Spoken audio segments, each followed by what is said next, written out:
اعوذ باللہ من الشیطان الرجیم بسم اللہ الرحمن الرحیم لقد سمع اللہ قول الذین قالوا ان اللہ فقیر ونحن اغنیاء سنكتب ما قالوا وقتلهم الانبیاء بغیر حق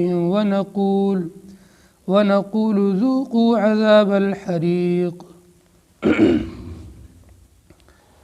سورہ آل عمران کے شروع کے اندر بھی اہل کتاب یہود اور نصارہ کے بارے میں ذکر تھا۔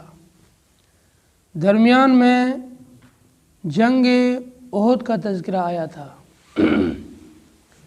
پھر سورت ختم ہونے والی ہے، صرف 2 رکوع باقی ہے۔ اب ان لاسٹ کے سورت کے اخیر کے 2 رکوع میں پھر اہل کتاب کے بارے میں ذکر فرماتے ہیں۔ آج کی ان آیات کے اندر اہل کتاب کی، یہود کی چند بری صفات اور بری عادتوں کو ذکر کریں گے کہ یہود کے اندر کیا کیا برائیاں پائی جاتی تھی۔ فرمایا لقد سمع اللہ قول الذین قالوا، تحقیق کہ اللہ تبارک و تعالیٰ نے سن لیا ان لوگوں کی بات کو جنہوں نے کہا کہ اللہ فقیر ہے اور ہم مالدار ہیں۔ اتنی بری بات کہی۔ تفسیر کی کتابوں میں لکھا ہے کہ یہود کہنے لگے اللہ تعالیٰ فقیر ہو گیا ہے، ہم مالدار ہیں، اسی لیے تو اللہ ہم سے مطالبہ کرتا ہے کہ اللہ کی راہ میں مال خرچ کرو۔ اللہ نے حکم دیا انفقوا فی سبیل اللہ، بھئی اللہ کی دی ہوئی نعمتوں کو اللہ کی راہ میں خرچ کرو۔ جب نبی نے اپنے زمانے کے یہود سے کہا کہ ایمان میں داخل ہو جاؤ اور اللہ کی راہ میں اللہ کا دیا ہوا مال خرچ کرو، تو یہ یہود کہنے لگے اللہ فقیر، اللہ تعالیٰ فقیر ہو گیا ہے جو ہم سے مال کا مطالبہ کرتا ہے اور ہم لوگ بہت مالدار ہیں۔ اللہ پاک نے کہا یہ بہت بری بات کہہ رہے ہیں، ان قریب اس بات کی وجہ سے ہم ان کو جہنم کی آگ کا مزہ چکھائیں گے۔ ایک اور روایت لکھی ہے محمد بن اسحاق کے واسطے سے سند سے، فرماتے ہیں ایک مرتبہ حضرت ابوبکر صدیق رضی اللہ تعالیٰ عنہ یہود کے ایک مدرسے میں گئے جو مدینے کے پاس میں ان کی بستی تھی اور اس کا مدرسہ بنا ہوا تھا۔ بہت بڑا یہ عالم تھا یہود کا، جس کا نام لکھا تفسیر کی کتابوں میں فخاص بن آزورہ۔ یہ توریت کا بہت بڑا عالم تھا اور بہت ہزاروں کی تعداد میں اس کے شاگرد تھے یہودی۔ حضرت ابوبکر صدیق رضی اللہ تعالیٰ عنہ تشریف لے گئے، یہ یہود کو پڑھا رہا تھا، کچھ درس دے رہا تھا، سبق چل رہا تھا اس کا۔ حضرت ابوبکر صدیق کہنے لگے اللہ نے تجھے اتنا بڑا علم دیا ہے، تو توریت کا عالم ہے، اچھی طریقے سے تو جانتا ہے کہ محمد آخری نبی ہے اور برحق نبی ہے، اور اس پہ اترنے والی کتاب قرآن مجید برحق کتاب ہے، سچی کتاب ہے، کیونکہ تمہاری اس توریت کی کتاب میں ان کے بارے میں صاف صاف لکھا ہوا ہے کہ آخری نبی فلاں علاقے میں آئے گا، اس کی صفات یہ ہوگی، اس لیے تو اچھی طرح جانتا ہے، خود بھی ایمان قبول کر اور اپنے شاگردوں کو بھی دعوت دے یہ بھی ایمان میں آئے۔ تو یہ کہنے لگا ہم نے سنا ہے کہ تمہارا اللہ تو ہم سے مطالبہ کرتا ہے کہ ہم تیرے اللہ کی راہ میں مال خرچ کریں، تو کیا تیرا اللہ فقیر ہو گیا ہے؟ ہم لوگ مالدار ہیں، تیرا اللہ فقیر ہو گیا ہے۔ حضرت ابوبکر صدیق رضی اللہ تعالیٰ عنہ کو اتنا غصہ آیا، برداشت نہیں کر پائے اور زور سے ایک تماچا اس کے گال پہ رسید کیا، ایک تھپڑ لگایا اس کو۔ اب اس کی ہمت تو تھی نہیں کہ حضرت ابوبکر سے سامنے لڑے، کیونکہ ایمان میں بہت طاقت ہوتی ہے۔ حضرت ابوبکر نے زور سے اس کو ایک تھپڑ لگا دیا۔ یہ اٹھ کر کے سیدھا نبی علیہ السلام کے پاس گیا اور وہاں جا کر شکایت کی کہ محمد تمہارے ساتھی اور دوست ابوبکر نے مجھے بغیر کسی غلطی کے تھپڑ مارا ہے، مجھے بدلہ دلاؤ۔ نبی علیہ الصلوۃ والسلام نے حضرت ابو بکر کو طلب کیا کہ ابو بکر کو بلاؤ، کیوں مارا ہے؟ حضرت ابو بکر صدیق رضی اللہ تعالیٰ عنہ حاضر خدمت ہوئے۔ آپ نے پوچھا ابو بکر یہ شکایت لے کر آئے ہیں کہ تم نے ان کو تھپڑ ماری ہے، کیوں ماری تم نے ان کے؟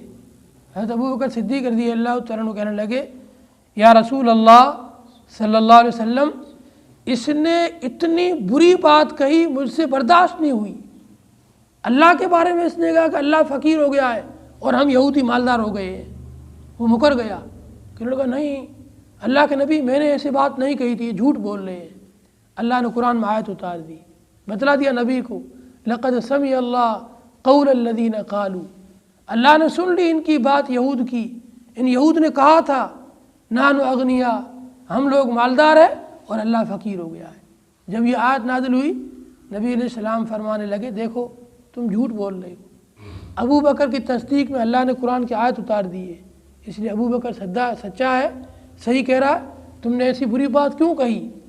اللہ کو فقیر کیوں کہا؟ تھپڑ کھانے کی تم مستحق تھے، صحیح کیا ابو بکر نے۔ لقد سمع اللہ قول الذین قالوا، تحقیق کے سن لی اللہ تعالیٰ نے ان لوگوں کی بات کو جنہوں نے کہا تھا ان اللہ فقیر، بے شک اللہ فقیر ہو گیا ہے، ونحن اغنیا، ہم مالدار ہو گئے۔ ایسی بری بات کہی یہود نے۔ سنکتب ما قالوا، ان قریب ہم لکھ دیں گے جو ان لوگوں نے کہا ہے، وقتلہم الانبیاء، اور ان کے نبیوں کے قتل کو بھی لکھ دیں گے، بغیر حق، ناحق طور پر۔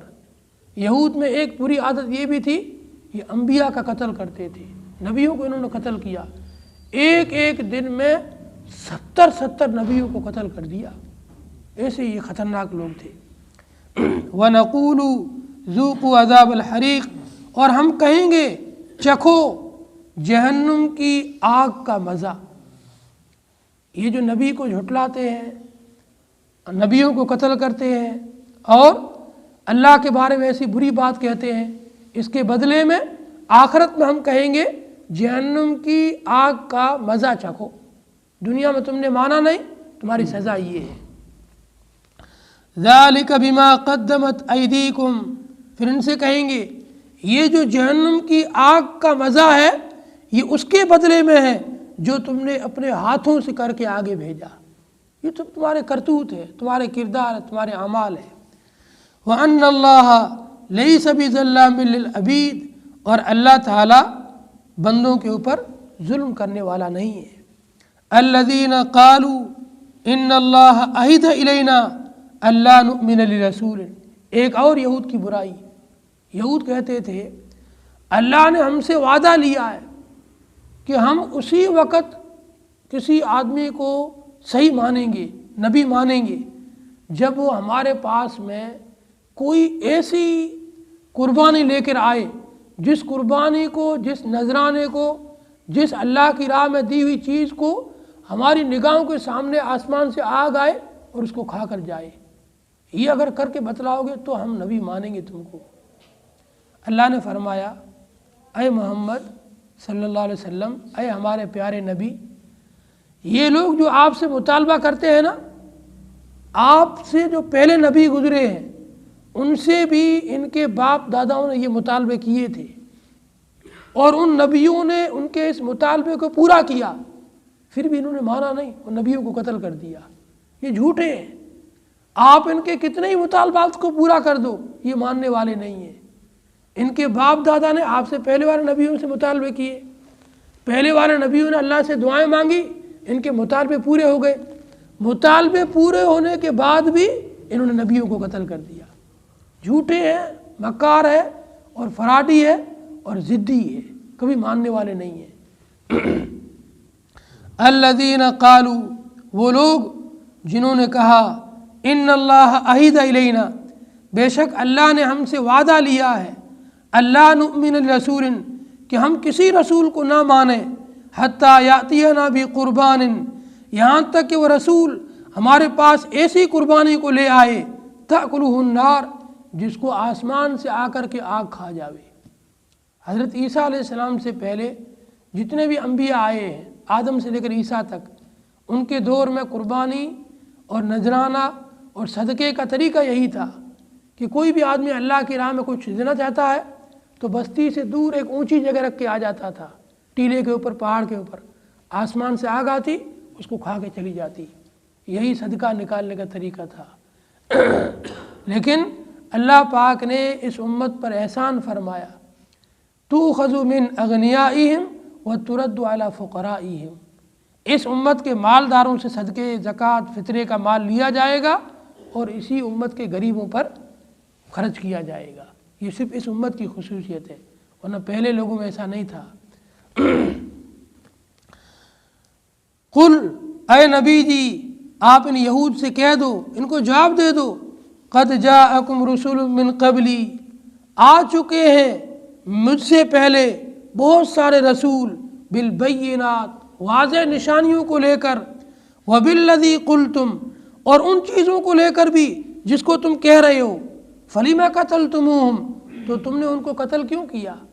تمہارے باپ داداؤں نے ان کو قتل کیا اور تم بھی اس کے قتل پر خوش ہو کہ نہیں ہمارے باپ دادا نے صحیح کیا ہے، ان نبیوں کو قتل غلط نہیں کیا ہے، تو پھر تم نے اور تمہارے باپ داداؤں نے ایسا کام کیوں کیا؟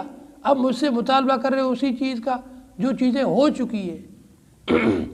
ان کنتم صادقین، اگر تم سچے ہو، فَإِن كَذَّبُوكَ، پھر اگر یہ لوگ آپ کو جھٹلا رہے ہیں، فَقَدْ كُذِّبَ رُسُلٌ مِّن قَبْلِكَ، تو آپ سے پہلے بہت سارے رسول جھٹلائے گئے، جاءوا بالبینات، یہ سب رسول واضح نشانیوں کو لے کر آئے تھے، والزبر، اور صحیفوں کو لے کر آئے تھے، والکتاب المنیر، اور کھلی ہوئی کتابوں کو لے کر آئے تھے۔ اللہ نے رسولوں کو اور انبیاء کو کتابیں دے کر، صحیفے دے کر کے، کھلی ہوئی نشانیاں دے کر، معجزات دے کر بھیجا، لیکن اتنی ضدی قومیں تھی، مانا نہیں، ایک بھی نہیں مانی۔ ابھی ہمارے جمعے کے بیان اسی پہ چل رہے ہیں، حضرت آدم علیہ السلام کا واقعہ بتلایا، نوح علیہ السلام کا، صالح علیہ السلام کا، پھر حضرت ہود علیہ السلام کا، 4 نبیوں کے واقعے بتلائے۔ ابھی جمعے میں انشاءاللہ رجب شعبان میں یہی واقعات چلیں گے انبیاء کے۔ تو ان قوموں کی حالت دیکھو، مانتی ہی نہیں تھی نبیوں کو، معجزات کا مطالبہ کرتی، جب معجزہ ظاہر ہو جاتا پھر انکار کر دیتے۔ یہود کا بھی یہی حال تھا۔ کل نفس ذائقۃ الموت، ہر نفس کو، ہر جاندار کو موت کا مزہ چکھنا ہے۔ وَإِنَّمَا تُوَفَّوْنَ أُجُورَكُمْ يَوْمَ الْقِيَامَةِ، بے شک تم میں سے ہر ایک کو پورا بدلہ دیا جائے گا قیامت کے دن تمہارے کیے ہوئے اعمال کا۔ فَمَنْ زُحْزِحَ عَنِ النَّارِ، پھر جو شخص جہنم کی آگ سے بچا لیا گیا، وَأُدْخِلَ الْجَنَّةَ، جنت میں داخل کر دیا گیا، فَقَدْ فَازَ، یہ حقیقت میں کامیاب ہو گیا، یہ حقیقت میں اپنے مقصد کو پہنچا، اپنی اصلی منزل کو پہنچا اور اپنے مقصد میں کامیاب رہا۔ اور جو جہنم میں چلا گیا یہ ناکام ہو گیا، فیل ہو گیا۔ وَمَا الْحَيَاةُ الدُّنْيَا إِلَّا مَتَاعُ الْغُرُورِ، اور یہ دنیاوی زندگی تو دھوکے کا سامان ہے۔ متاع الغرور، دھوکے کا سامان، متاع بولتے سامان کو، غرور بولتے دھوکے کو۔ دنیاوی زندگی، اس کے اندر عیش و آرام کی چیزیں، یہ سب عارضی اور فانی ہیں، کوئی چیز باقی رہنے والی نہیں ہے۔ اس لیے ان کے دھوکے میں پڑھ کر کے اتنی محبت مت کرنا کہ اللہ کو بھلا دو، آخرت کو بھلا دو، نماز کو بھول جاؤ اور حلال کو بھول جاؤ۔ لَتُبْلَوُنَّ فِي أَمْوَالِكُمْ وَأَنفُسِكُمْ وَلَتَسْمَعُنَّ مِنَ الَّذِينَ أُوتُوا الْكِتَابَ مِنْ قَبْلِكُمْ وَمِنَ الَّذِينَ أَشْرَكُوا أَذًى كَثِيرًا وَإِن تَصْبِرُوا وَتَتَّقُوا فَإِنَّ ذَلِكَ مِنْ عَزْمِ الْأُمُورِ، ایمان والوں کو نصیحت کی جا رہی ہے، ضرور بھی ضرور تم آزمائے جاؤ گے، تمہارا امتحان لیا جائے گا تمہارے مال کے اندر اور تمہاری جانوں کے اندر، کبھی مالی نقصان ہوگا، کبھی جانی نقصان ہوگا، آزمائش کے طور پر، امتحان کے طور پر۔ اور ضرور بھی ضرور تم سنو گے ان اہل کتاب سے، وَلَتَسْمَعُنَّ مِنَ الَّذِينَ أُوتُوا الْكِتَابَ مِنْ قَبْلِكُمْ، ضرور بھی ضرور تم سنو گے ان لوگوں سے جن کو کتاب دی گئی تم سے پہلے، یعنی اہل کتاب یہود و نصارہ سے، وَمِنَ الَّذِينَ أَشْرَكُوا، اور مشرکوں سے بھی، اذًا کثیرہ، بہت بری بات ہے، بہت ہی بھدی بات ہے اور بہت زیادہ کڑوی بات ہے، دل کو ٹھیس پہنچانے والی بات ہے۔ یعنی یہود و نصارہ ایمان والوں کو پریشان کرنے کے لیے، ستانے کے لیے، دکھ پہنچانے کے لیے ان کے بارے میں بہت زیادہ غلط باتیں کہیں گے، لیکن تمہیں ان کی غلط باتوں سے سن کر نہ مایوس ہونا ہے، نہ کمزور پڑنا ہے، نہ کوئی ان میں ٹینشن لینا ہے۔ ان کے باپ دادا کا کام بھی یہی تھا، نبیوں کے خلاف جنگیں کرتے تھے، نبیوں کو قتل کرتے تھے، نبیوں کی مخالفت کرتے تھے، نبیوں کی خلاف ورزی کرتے تھے، یہ بھی یہ کام کر رہے ہیں۔ اس لیے محمد صلی اللہ علیہ وسلم اور ان کی امت کو، قیامت تک آنے والی امت کو، ان یہود و نصارہ کی باتوں سے بالکل غمگین ہونے کی ضرورت نہیں ہے۔ آج کے جو حالات ہیں نا، دیکھ لو آپ فلسطین کے اندر، مسجد اقصیٰ کے اندر جہاں جنگیں چل رہی ہیں، تو ایمان والوں سے لڑنے والے یہود اور یہودیوں کے دوست ہی ہیں، یہود و نصارہ ہی ہے جو جنگیں کر رہے ہیں۔ اسرائیل یہود ہے اور دوسرے جو اس کی سپورٹ کر رہے ہیں وہ نصارہ ہے۔ تو یہ یہود و نصارہ آج کے نہیں، نبی کے دور سے ہمارے دشمن چلے آ رہے ہیں اور قیامت تک رہیں گے، یہ جنگ چلتی رہے گی، ان سے گھبرانے کی بالکل بات کوئی ضرورت نہیں ہے۔ اللہ تسلی دے رہا ایمان والوں کو، تم ان سے ضرور بھی ضرور سنو گے ایسی باتیں جو تمہیں ناگوار ہوں گی۔ یہ کہیں گے ہم مسجد کو گرا دیں گے، حرمین شریفین بھی ہمارا ہے، فلاں مسجد بھی ہماری ہے، وہ جگہ بھی ہماری ہے، روزانہ ایسی بے تکی باتیں کریں گے، لیکن ان کی بے تکی باتوں سے ایمان والوں کو بالکل گھبرانے کی اور غمگین ہونے کی، کمزور پڑنے کی اور مایوس ہونے کی ضرورت نہیں ہے۔ ایمان والے اپنے ایمان پر جب تک مضبوط رہیں گے، دنیا کی کوئی طاقت ان کا بال بیکا نہیں کر سکتی ہے، اور جب ایمان میں کمزور ہو جائیں گے تو قومیں ان کو ایسے کھا جائے گی جیسے لقمے کو نگل جاتی ہے۔ حدیث میں نبی نے ارشاد فرمایا ہے، باطل قومیں تمہیں نگلنے کے لیے یوں کھڑی ہے اپنے نگاہیں اور پنجے تیار کر کے، جیسے ہی تم ایمان میں کمزور پڑو گے تمہیں باطل ایسے کھا جائے گا جیسے کوئی بھوکا آدمی لقمے کو کھا جاتا اور نگل جاتا ہے۔ اس لیے ایمان میں مضبوط رہو، اپنے ایمانی پاور کو بڑھاؤ۔ وَإِن تَصْبِرُوا، اور اگر تم صبر اختیار کرو گے، وَتَتَّقُوا، پرہیزگاری اختیار کرو گے، فَإِنَّ ذَلِكَ مِنْ عَزْمِ الْأُمُورِ، تو بے شک یہ دونوں چیزیں بڑے ہمت کے کاموں میں سے ہیں۔ عزم الامور کے معنی ہمت کے کام، بڑے حوصلے کے کام۔ وَإِذْ أَخَذَ اللَّهُ مِيثَاقَ الَّذِينَ أُوتُوا الْكِتَابَ لَتُبَيِّنُنَّهُ لِلنَّاسِ وَلَا تَكْتُمُونَهُ، اور وہ وقت یاد رکھنے کے قابل ہے جب اللہ تبارک و تعالیٰ نے پختہ عہد لیا ان لوگوں سے جن کو کتاب دی گئی تھی، یعنی اہل کتاب یہود و نصارہ تھے۔ کیا عہد لیا؟ لَتُبَيِّنُنَّهُ لِلنَّاسِ، ضرور بھی ضرور تم لوگوں کے سامنے حق کو بتلاؤ گے، وَلَا تَكْتُمُونَ، اس کو چھپاؤ گے نہیں۔ تمہیں جو توریت کے اندر اور انجیل کے اندر ہم نے حق باتیں بتلائی ہے، یہ حق لوگوں تک پہنچاؤ گے، چھپانا مت۔ لیکن انہوں نے اس کا الٹا کیا۔ کیا کیا؟ فَنَبَذُوهُ وَرَاءَ ظُهُورِهِمْ، انہوں نے حق کو اپنی پیٹھوں کے پیچھے ڈال دیا۔ وَاشْتَرُوا بِهِ ثَمَنًا قَلِيلًا، اور حق کے بدلے میں تھوڑا سا دنیاوی ثمن لے لیا۔ فَبِئْسَ مَا يَشْتَرُونَ، بہت بری چیز ہے جس کو یہ خرید رہے ہیں۔ لَا تَحْسَبَنَّ الَّذِينَ يَفْرَحُونَ بِمَا أَتَوْا وَيُحِبُّونَ أَن يُحْمَدُوا بِمَا لَمْ يَفْعَلُوا، آپ گمان نہ کریں ان لوگوں کے بارے میں جو خوش ہو رہے ہیں اس چیز پر جو ان کو دی گئی ہے۔